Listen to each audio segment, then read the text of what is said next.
Hi folks, welcome to Set Apart Homestead. This is Travis. Today's video is going to be answering one of the viewers' questions that they proposed, and I will get to that in just a minute. But first, I want to say something, and I have struggled over the last couple of days. Well, not struggled, but I've debated in my mind, should I even address this? And, I kept thinking, no, just ignore it. And it's the issue of trolls. People making ridiculous comments. And, when you start putting stuff out like this, you're going to get that kind of stuff. I mean, anyone watching this that has a YouTube channel or even just posting on things like Facebook and stuff, you always get the crazies out and they, say ridiculous things. And I've always been the type of person that, the best way to deal with them is just to ignore it. It's kind of like those people.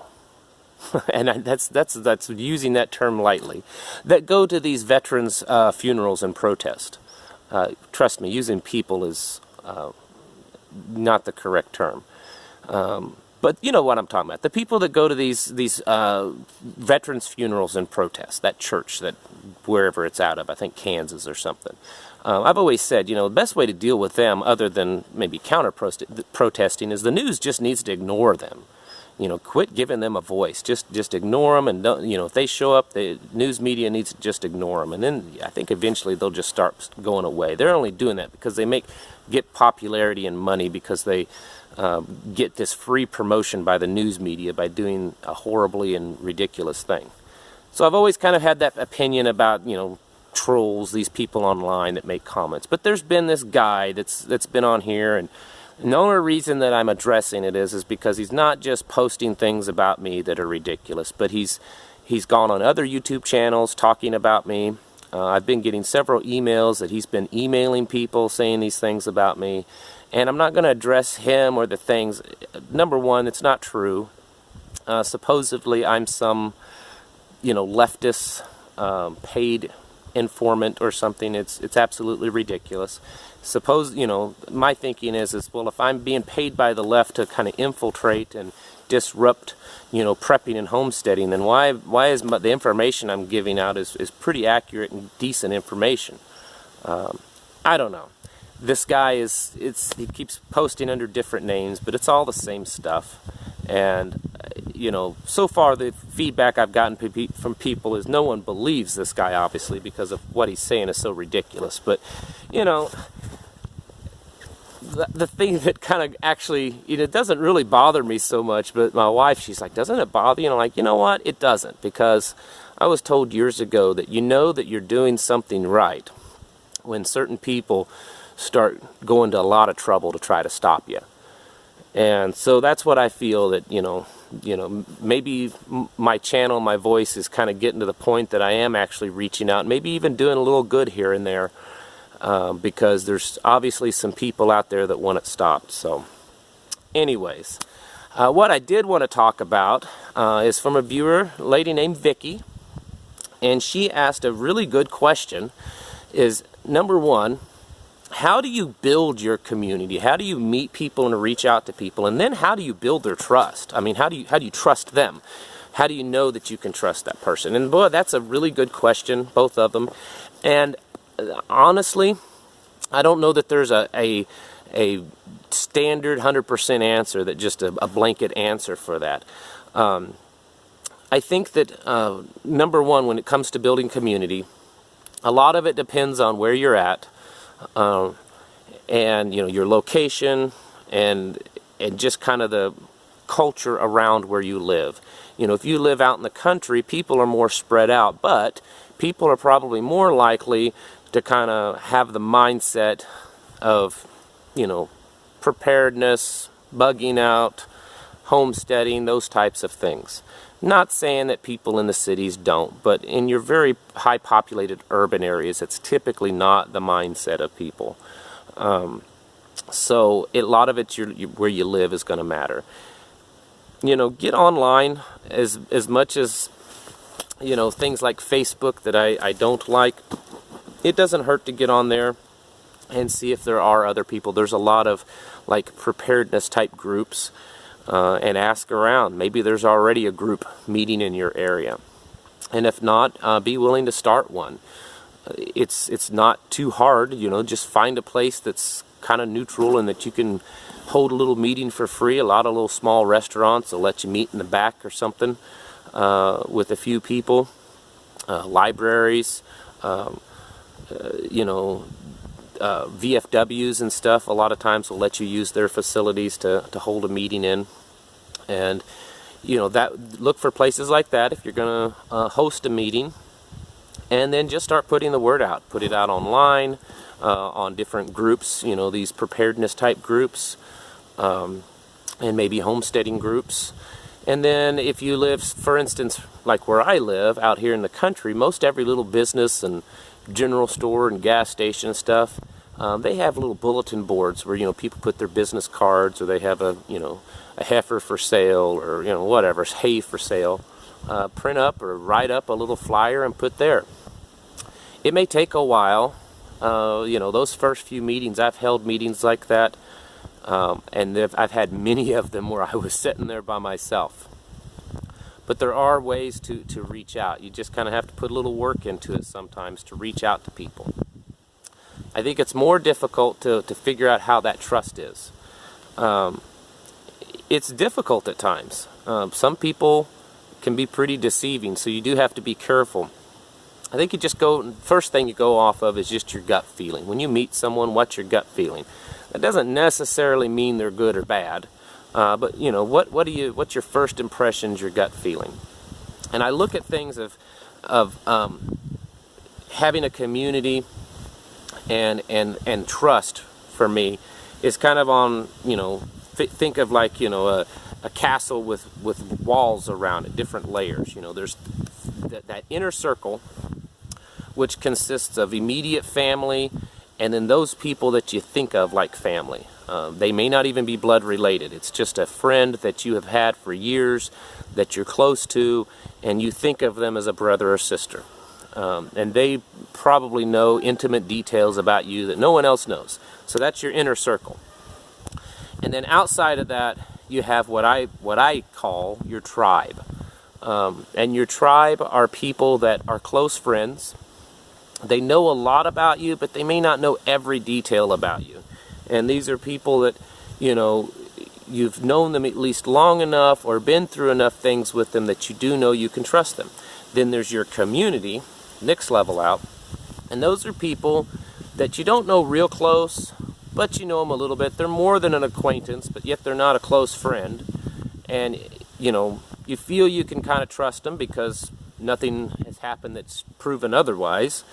And so that's your community.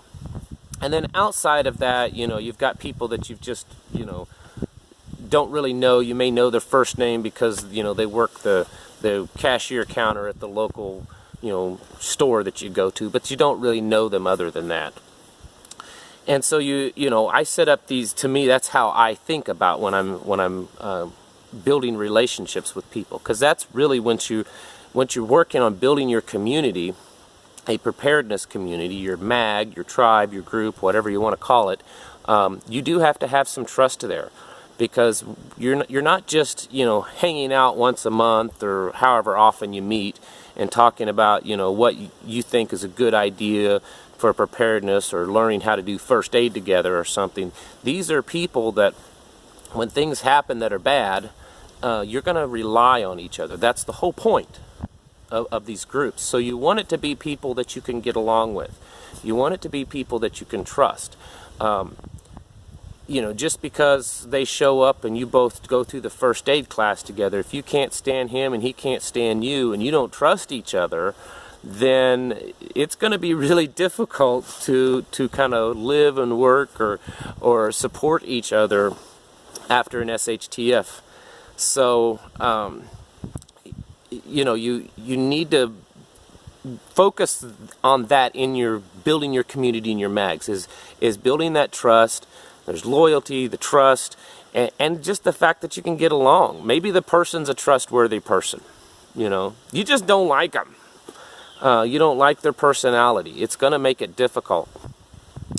You know, maybe when everything happens, the balloon goes up, maybe you just have to overlook that also.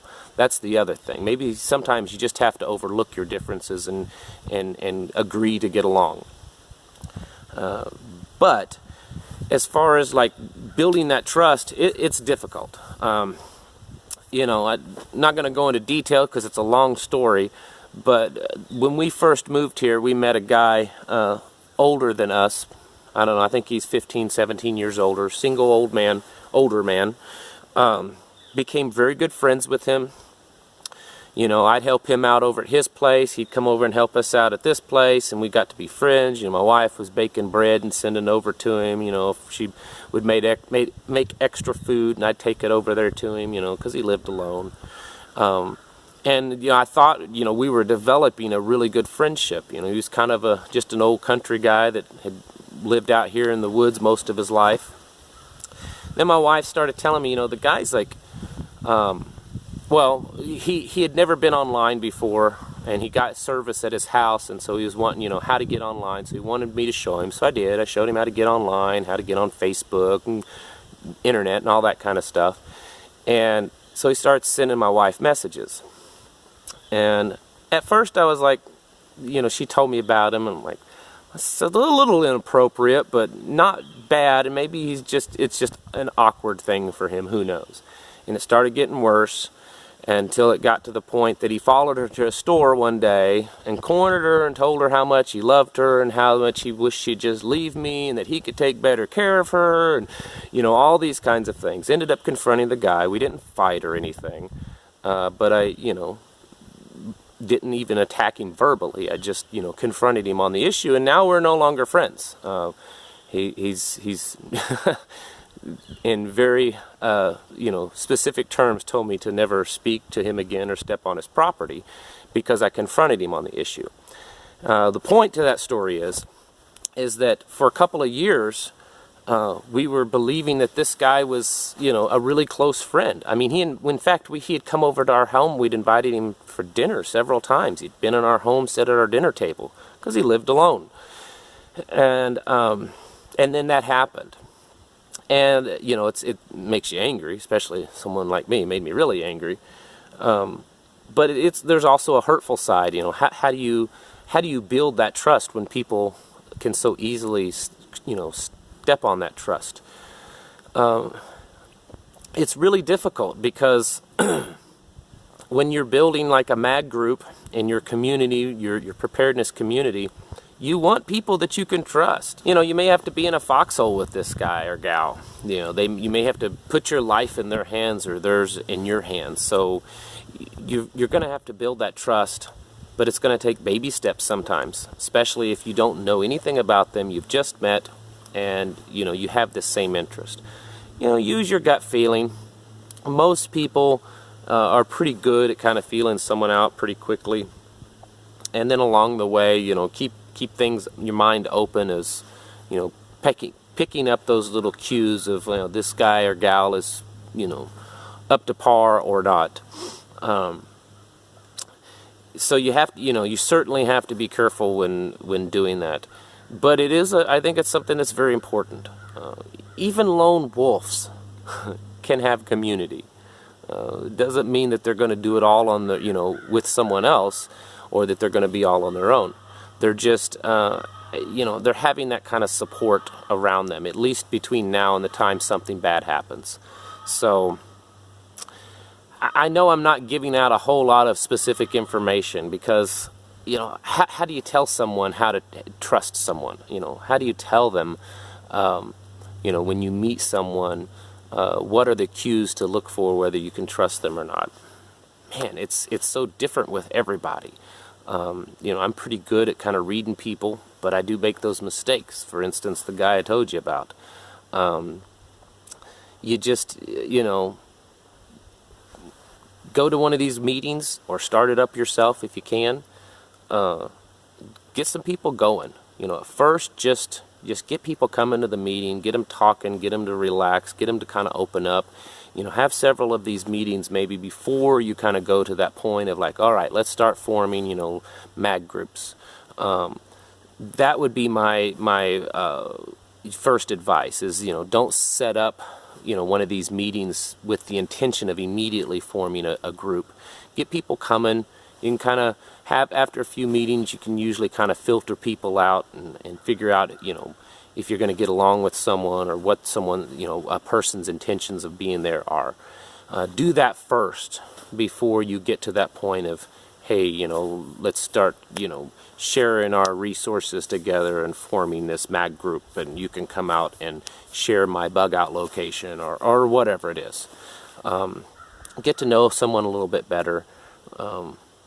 And, mags, 3 people, 5 people, adults, typically work good. They can be good if they're bigger than that too, or smaller.